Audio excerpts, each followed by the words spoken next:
My name is Sylvia Paris-Drummond, and I am the CEO here at Delmore Buddy Day Learning Institute.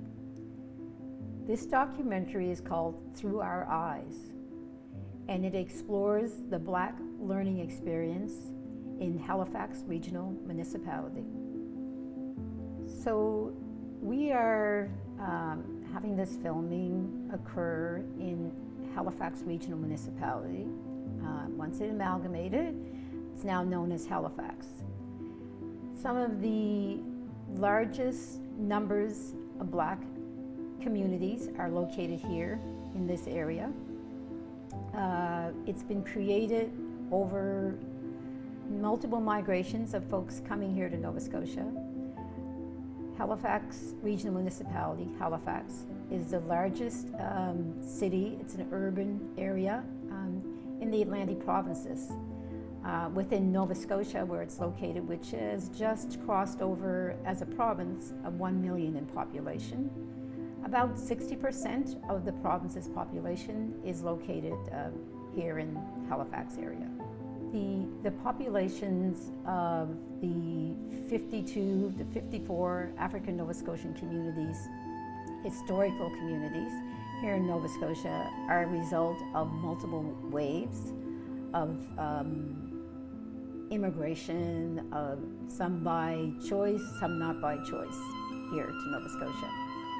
So when we talk about historical, what we're trying to have people understand is since the 1700s, we've had individuals migrate here. Yeah, so being from one of the historical African Nova Scotian communities it comes with it is a real gift, right? You share a set of cultural values and traditions with a distinct group of people that have a shared history, that's a long legacy of resistance and of advocacy and of success and of turmoil, but also of achievement. And so that's how I feel about Upper Hammonds Plains. Real passionate about my community. Arts, music, writing, poetry. I'm hoping that folks, because of the work that has been done to tell these stories, if you said George Dixon, they could say what community George Dixon was from. They could say the sport was boxing. If you said Portia White, that people would be able to know her opera expertise and that they would know her connection in terms of the communities that are that she called home in terms of her time within there. And that there's numerous others. There's Dr. George Eliot Clark in terms of the writing. So we know we have arts.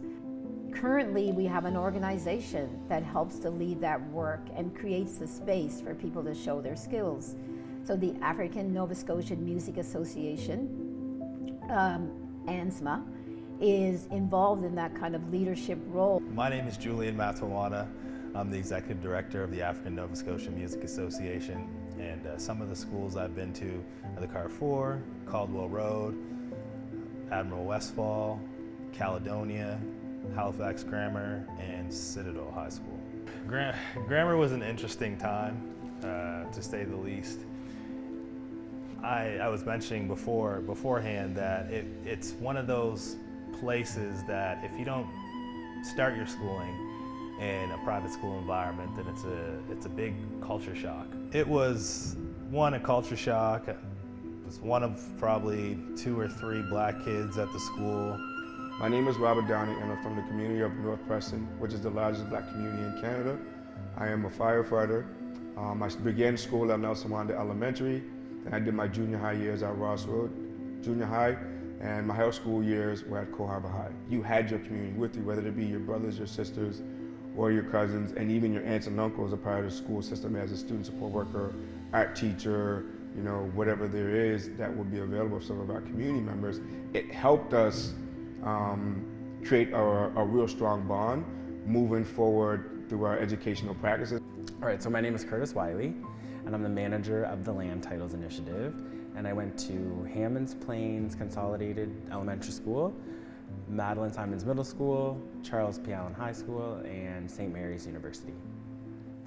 My name is Mukisa Kikembo.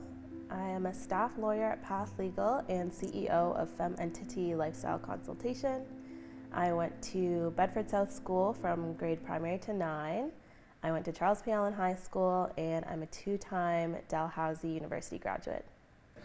That school was the first time where, you know, we felt like real minorities in a white space.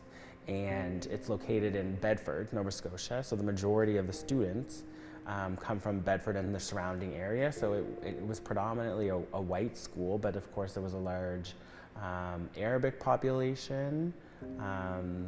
And then there was the folks from Hammonds Plains, and I think, you know, it was kind of like a divide, like even just the people from Hammonds Plains and Upper Hammonds Plains were kind of grouped together, so it was like the Hammonds Plains people and the Bedford people. I was kind of caught in between two cultures. There was a cultural difference because my parents are Ugandan, and I was born and raised here, so I didn't grow up speaking my language. My parents spoke Luganda at home oftentimes when they didn't want me to know what they were talking about. When I entered the world of academia, you know, I looked around, there weren't many people that looked like me. I was the first African Nova Scotian to be hired in a tenure-track position at Dalhousie University. And that's not something I boast about, because our families have been here since the 16, 17, 1800s. I shouldn't be the first in anything, and yet I am. How about challenging the status quo? What are we doing in terms of our power? Are we saying we need representation in Nova Scotia schools? We understand that in Nova Scotia, anti-Black racism is historic.